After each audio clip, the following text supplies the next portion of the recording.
¿Cómo están, amigos? Soy Estefanía Arrada. Es un gusto poder acompañarlos en esta edición de noticias. Así arrancamos Bolivia 365.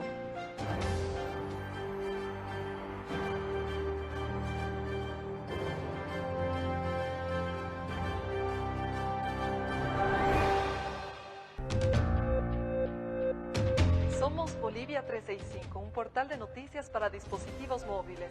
Puedes vernos a través de tu tablet, computadora o celular. Descarga nuestra aplicación. Estamos en App Store para iPhone y en Play Store para Android. Todos los días, todas las noticias. Bolivia 365. Los esperamos.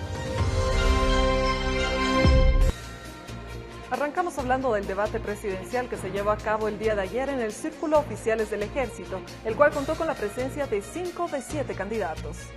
El domingo 4 de octubre se llevó a cabo el debate presidencial 2020 en instalaciones del Círculo de Oficiales del Ejército en la ciudad de La Paz. A este evento asistieron 5 de los 7 candidatos en carrera para las elecciones del 2018. Luis Arce Catacora, candidato presidencial por el Movimiento al Socialismo, y Luis Fernando Camacho, candidato presidencial por Creemos, no participaron del mismo, afirmando que tenían en agenda la realización de distintas actividades. En este debate presidencial, la mayoría de los candidatos coincidió en incrementar el porcentaje presupuestario a la salud, pero también a los candidatos se les consultó si respetarían el resultado de las elecciones generales.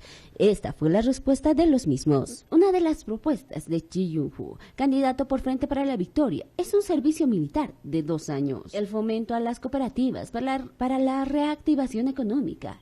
Es la propuesta de Feliciano Mamani de Pambol. Pero Feliciano Mamani también tocó el charango y le dedicó una canción a Luis Arce Catacora. El evento se llevó a cabo en la zona sur de la ciudad de La Paz. Ante la gran expectativa de este evento, cada uno de los candidatos a la presidencia para estas elecciones fue llegando paulatinamente, algunos junto a sus militantes y otros acompañados de sus allegados. La Asociación Nacional de Periodistas de Bolivia, la Confederación de Empresarios Privados de Bolivia, la Fundación Jubileo, la Universidad Mayor de San Andrés y una amplia red de medios de comunicación a los que se une Postdata y 365.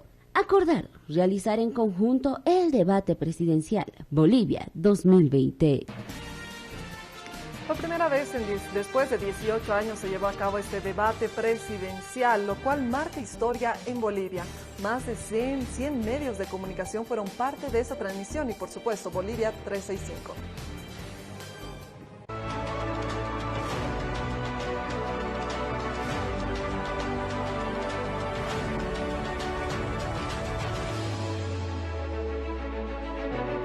Presidencial 2020 marcó historia en Bolivia, pues varios años después de una realización de un debate de esta magnitud, este debate tuvo la participación de más de 100 medios de comunicación y un despliegue inmenso de infraestructura, despliegue de iluminación, escenario y el despliegue para la comunidad de los medios que se sumaron a esta transmisión. A este 4 de octubre hemos llegado con el compromiso de atender el derecho ciudadano, a conocer las propuestas de los aspirantes a la presidencia y a comprender sus disidencias en el marco de una discusión plural y respetuosa. A su vez, este debate contó con al menos 2 recursos para evitar que haya agresiones verbales u ofensas entre los candidatos. El primero fue el compromiso al que se adhirieron a través de un protocolo y el segundo, el control técnico de los tiempos y el acceso al micrófono, puesto que cada candidato en su mesón tenía un cronómetro para verificar cuánto tiempo lleva ya de discurso o cuánto tiempo le queda para emitir sus declaraciones. Cada candidato tendrá 2 minutos de tiempo para desarrollar su posición en relación a esos temas.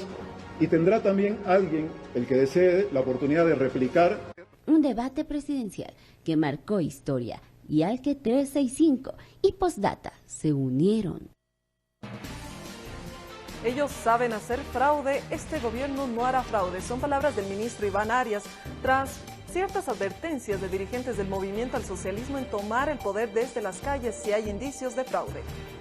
Ellos saben hacer fraude. Este gobierno no hará fraude, aseguró este domingo el ministro de Obras Públicas, Iván Arias, después de que el movimiento al socialismo advirtió con retomar el poder por la fuerza en caso de que se registren movimientos irregulares en las elecciones generales del próximo 18 de octubre. Los fraudulentos hablando de fraude es como si el ladrón estuviese hablando de los robos. Discúlpenme, pero los del MAS primero tienen que limpiar su imagen ante el país porque nos robaron una elección. Nos hicieron fraude y lo peor es que muchos de esos candidatos involucrados en el fraude están volviendo a participar y están hablando con una moral que realmente debería ponerles verde de vergüenza, agregó el ministro Arias en una entrevista. Las elecciones generales del 20 de octubre del 2019 fueron anuladas después de que se cubrió una serie de irregularidades en el proceso electoral y hasta una auditoría de la Organización de Estados Americanos, OEA, estableció que hubo una manipulación dolosa de los comicios. Ahora, el país nuevamente se alista para otra jornada de votación, convocada para el 18 de octubre, y mientras el día de las elecciones se acerca, el MAS, que fue acusado por el fraude del año pasado, intensifica su campaña hablando de una manera constante de otro posible fraude. Incluso el pasado 1 de octubre, el dirigente minero afín al MAS, Orlando Gutiérrez, advirtió con pasar de la resistencia a la toma de poder, a las buenas o las malas. El dirigente cocalero y candidato a senador por el MAS, Andrónico Rodríguez, también aseguró que si se registra una falla, el pueblo boliviano tendrá el poder. Asimismo, el candidato a la presidencia por el MAS, Luis Arce Catacora, en varias oportunidades afirmó que Carlos Mesa de Comunidad Ciudadana solo puede ganar las elecciones con fraude. El presidente del Tribunal Supremo Electoral, Salvador Romero, confirmó la llegada de entidades internacionales para la observación de las elecciones generales. El presidente del Tribunal Supremo Electoral, Salvador Romero, dio a conocer que para las elecciones, al realizarse el 18 de octubre, llegarán 5 entidades internacionales que observarán estas elecciones. Se trata de una misión de la Unión Europea que ya se encuentra en el país, una delegación de especialistas que realizarán un análisis integral del proceso.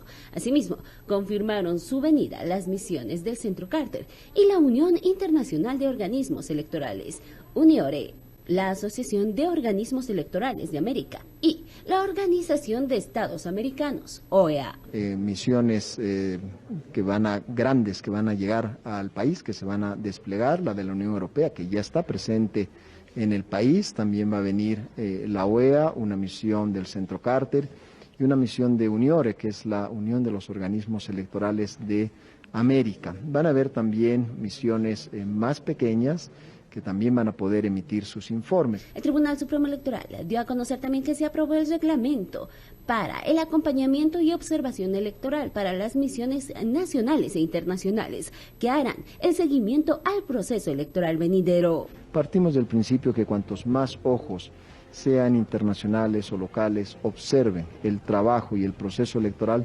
tanto mejor para la elección 2020 y por supuesto también para el Tribunal Supremo Electoral. El reglamento establece condiciones, requisitos y procedimientos para la acreditación de observadores bajo un principio de flexibilidad para facilitar las labores de observación. La observación internacional puede responder a una invitación del Tribunal Supremo Electoral o solicitudes de los organismos o instituciones nacionales e internacionales.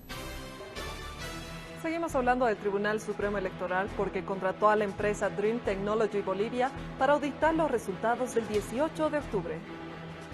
El Tribunal Supremo Electoral contrató a la empresa Dream Technologies Bolivia SRL, que auditará los resultados de las elecciones realizadas el 18 de octubre por un monto de 211.091 bolivianos, según documentos oficiales del TSE.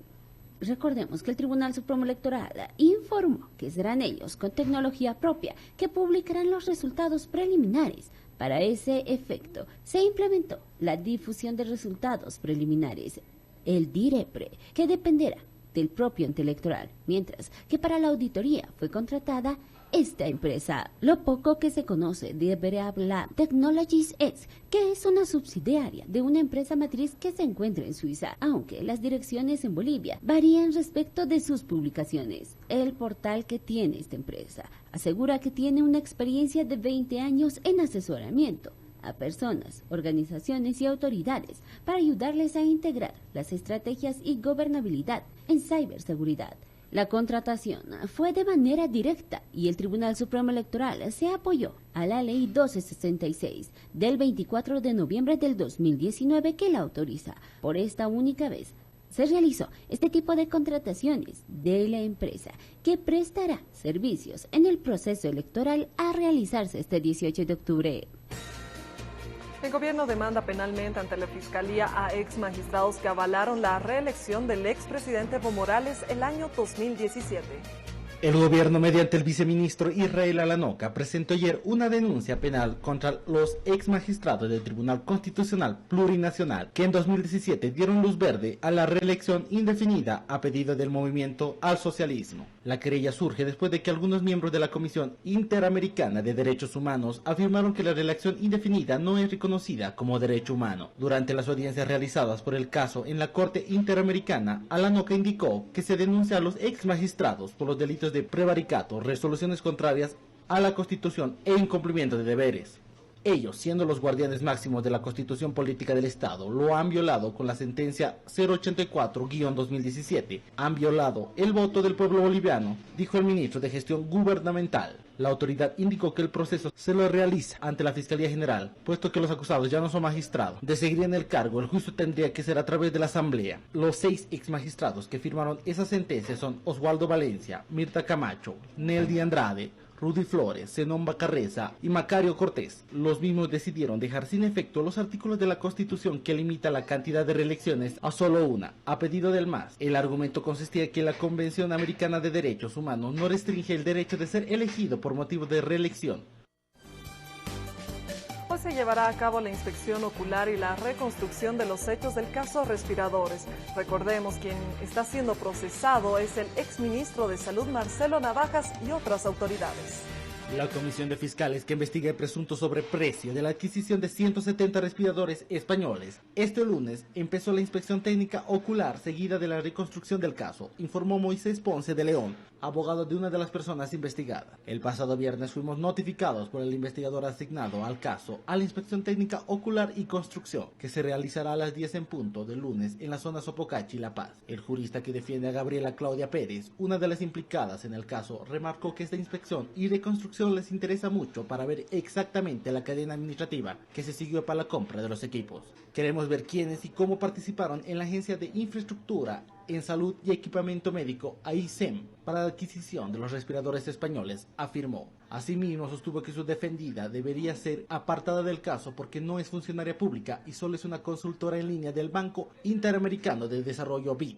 Por tanto, según su criterio, no tiene ninguna participación en los hechos de presunta corrupción. Insistió que Pérez es inocente porque lo único que había realizado es hacer un trámite administrativo, dejando en la AICEM una carpeta cuyo contenido desconocía. En este caso se encuentran varios involucrados, como el ministro de Salud, Marcelo Navajas, el exdirector jurídico del Ministerio de Salud, Fernando Valenzuela, el exdirector general de la AICEM, Giovanni Pacheco, entre otros procesados.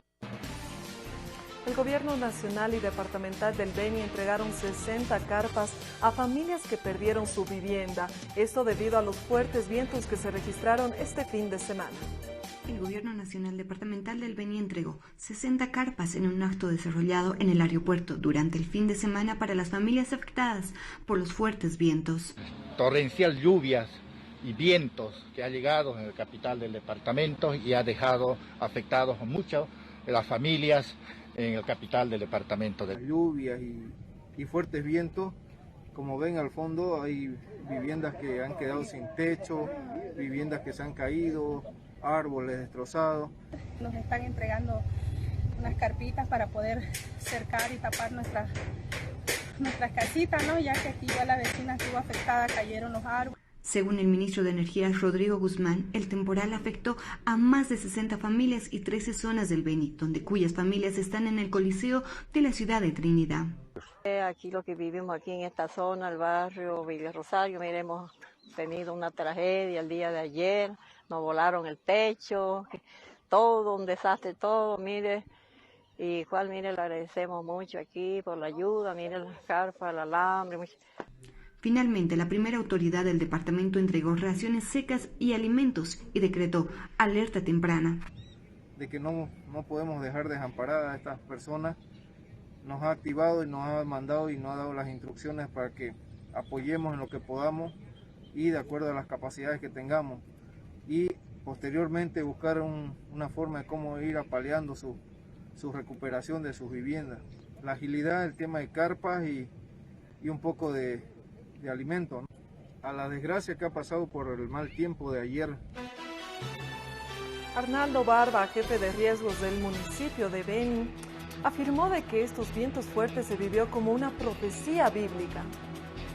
Este fin de semana en Trinidad se registraron días negros. Aseguran que soportaron vientos huracanados y lo asemejan a una profecía bíblica. Armando Barba, jefe de unidad de riesgos del municipio de Trinidad, describe estos momentos dramáticos. El viento fue tan fuerte que hasta las luminarias del estadio Gran Mamoré se doblaron. Incluso 2 hangares del aeropuerto se quedaron sin techo, como si fueran hojas. El soplo huracanado desprendió las calaminas de una estructura de acero y las hizo volar. En el centro del frente de la gobernación, un árbol de más de 100 años se cayó. De grande, se ha caído ahora en la tarde, cuando llegó la tormenta, los vientos huracanados que aparte de causar bastante destrozo en la ciudad de Trinidad. Eso dice, estos vientos huracanados dejó en la calle a más de 60 familias, entre niños, jóvenes y ancianos.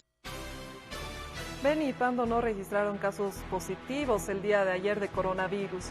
Sin embargo, Tarija sigue siendo el departamento con más casos confirmados de COVID-19 en tan solo una jornada. A continuación, el informe epidemiológico para que usted conozca los casos de COVID-19 en Bolivia.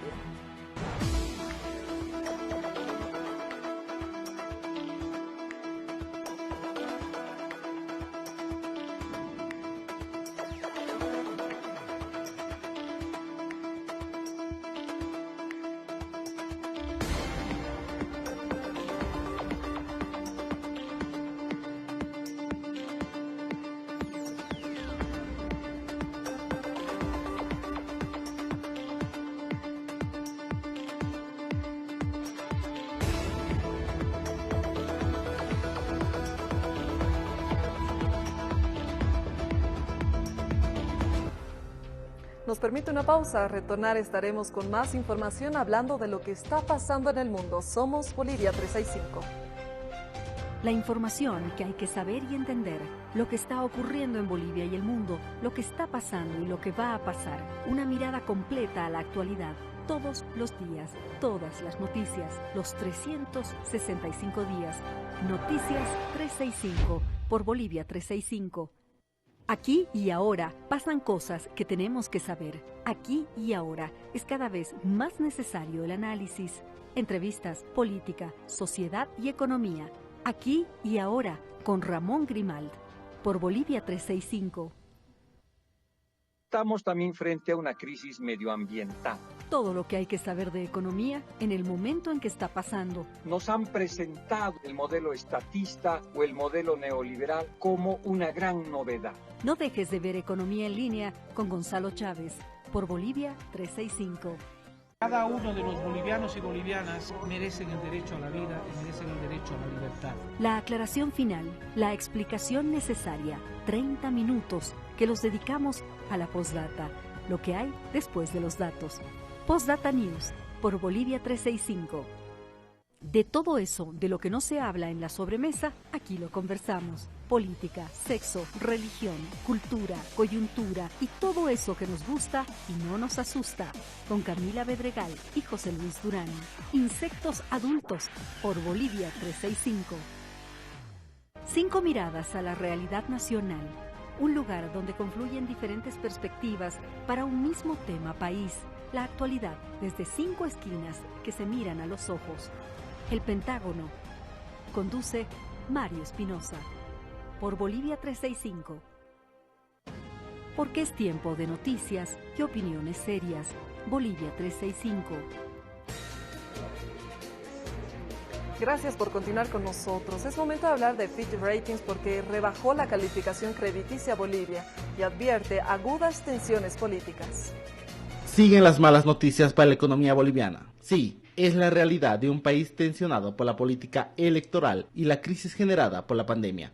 Este miércoles Fitch Rating bajó la calificación crediticia de Bolivia a B de B+, y revisó la perspectiva de calificación de estable a negativa. Según la calificadora, la rebaja refleja un deterioro en las subidas de crecimiento y las finanzas públicas del país, que vive una aguda tensión política. En este contexto, la organización dijo que será complicado realizar cualquier ajuste para contener los problemas macroeconómicos después de las elecciones. A esto se suma un factor clave, el agotamiento de las reservas internacionales netas. Si bien las divisas estaban agotando años antes, la caída fue atenuado en 2020. Actualmente RIN, según la calificadora, ofrecen una amplia cobertura de las necesidades e importaciones del servicio de la deuda externa a corto plazo, pero no son sólidas al existir un tipo de cambio fijo. El déficit fiscal ha aumentado considerablemente desde niveles ya elevados. El esfuerzo de un ajuste grande ya es necesario para estabilizar la deuda, recomendó Fitch Ratings. El mundo supera 35 millones de casos positivos de COVID-19. El país que lidera esta lista es Estados Unidos, le sigue India, después Brasil y después Rusia. El número de personas infectadas por coronavirus superó los 35 millones en todo el mundo, indicó la Universidad Johns Hopkins este lunes, con Estados Unidos a la cabeza. Según el recuento que realiza la universidad, el número de muertos a escala global es de 1.037.122. Estados Unidos es el país más afectado con 7.418.107 casos y casi 209.725 decesos. Le siguen India con 6.623.815 contagios, Brasil con 4.915.289 y Rusia con 1.209.039. En número de muertos, Brasil se sitúa tras Estados Unidos con 146.352 y le sigue India con 102.685, país que superó este fin de semana las 100.000 muertes por coronavirus, aunque las autoridades insisten en que al tratarse de una población de 1.350 millones de habitantes, las muertes por millón de habitantes son de las más bajas del mundo. Tras India está México con 79.088 muertes. Alemania dona a Bolivia más de 100.000 pruebas PCR para la identificación de personas positivas con COVID-19. Según el gobierno, con la visita del SEJ y la donación de 100.000 test PCR de diagnóstico que serán distribuidos por el Ministerio de Salud, se espera contribuir a mejorar el rastreo y aumentar la aplicación de pruebas efectivas que permitan identificar a las personas infectadas para aislarlas rápidamente y así interrumpir las cadenas de transmisión. Conteniendo el brote, la ministra de Relaciones Exteriores, Karen Logarich, y su par de salud, Heidi Roca, agradecieron al embajador de la República Federal de Alemania, Stefan Duppel. Me corresponde, a nombre del gobierno boliviano, dar la bienvenida a las delegaciones de profesionales alemanes que llegaron a nuestro país por el apoyo en el control epidemiológico del país a través de esta iniciativa. Además, según el gobierno, los 100.000 test de diagnóstico que son donados a Bolivia tienen mayor confiabilidad científica. La acción de esta misión en Bolivia es posible debido a la solicitud del Gobierno Nacional al Ministerio Federal de Cooperación Económica y Desarrollo de Alemania. Hay más información que está haciendo noticia en el mundo. Nosotros se lo contamos a través de nuestro compacto internacional. En un año marcado por la pandemia, la Real Academia de las Ciencias de Suecia decidió otorgarle el Premio Nobel de Medicina a los descubridores del virus de la hepatitis C. Se trata del británico Michael Houghton y los estadounidenses Harvey J. Alter y Charles M. Rice.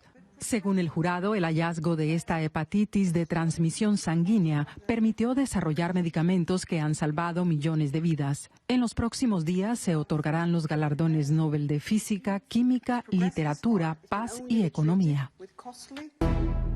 Un estudiante judío de 26 años resultó gravemente herido tras ser atacado por un hombre a las afueras de una sinagoga en la ciudad alemana de Hamburgo. El agresor golpeó a la víctima con un objeto contundente antes de ser neutralizado y detenido después por la policía. El acto, que ha sido ampliamente condenado como antisemita, está siendo investigado desde un posible trasfondo ultraderechista. La presidenta de la Comisión Europea, Ursula von der Leyen, anunció este lunes vía Twitter su puesta en cuarentena tras conocer que una persona con la que tuvo contacto el pasado martes dio positivo por coronavirus. La jefa del Ejecutivo Comunitario recordó que el pasado jueves resultó negativo en una prueba de COVID e indicó que se someterá a un nuevo test este lunes. El presidente de los Estados Unidos, Donald Trump, recibió un torrente de críticas tras salir del hospital donde está siendo tratado por COVID-19 desde el viernes. Y es que pese a las estrictas medidas sanitarias que deben seguir los pacientes con coronavirus, el mandatario decidió salir a saludar a sus seguidores desde uno de los coches de su comitiva. Poco antes, los médicos de la Casa Blanca aseguraron que el republicano podrá ser dado de alta este lunes si su salud sigue mejorando. En Costa Rica, el presidente Carlos Alvarado dio marcha atrás y dijo rechazar su propuesta inicial de acudir al FMI para negociar un fondo de 1.750 millones de dólares para estabilizar las finanzas del país. Asimismo, Alvarado convocó a un diálogo nacional con un tiempo limitado para buscar alternativas que eviten una crisis económica. El anuncio llega tras 5 días de protestas por parte de sectores sociales y sindicales en contra del paquete financiero. Los demonios de Tasmania están de vuelta en la Australia continental 3.000 años después de su extinción. En el marco de un programa de protección animal, 26 ejemplares fueron liberados en un santuario en el norte de Sídney, donde podrán proseguir la especie. Se cree que los demonios fueron eliminados del continente por los perros salvajes. Gracias amigos por habernos acompañado el día de hoy. Soy Estefanía Rada y ha sido un gusto estar con ustedes. Que tengan un buen resto de jornada. Que Dios los bendiga. Permiso.